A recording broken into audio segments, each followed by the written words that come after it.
আজিৰ এই সভাৰ সন্মানীয় সভাপতি জনাব হাফিজ আতাউৰ ৰহমান ডাঙৰীয়া,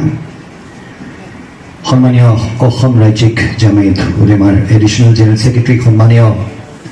আব্দুল কাদেৰ ডাঙৰীয়া, ষ্টেট জামিয়াতৰ ভাইচ প্ৰেচিডেণ্ট মুফতি ফখৰুল ইছলাম ডাঙৰীয়া, সন্মানীয় মুফতি আব্দুল মান্নান ডাঙৰীয়া, ডিষ্ট্ৰিক্ট ভাইচ প্ৰেচিডেণ্ট সন্মানীয় মাষ্টাৰ আব্দুল সত্তাৰ ডাঙৰীয়া,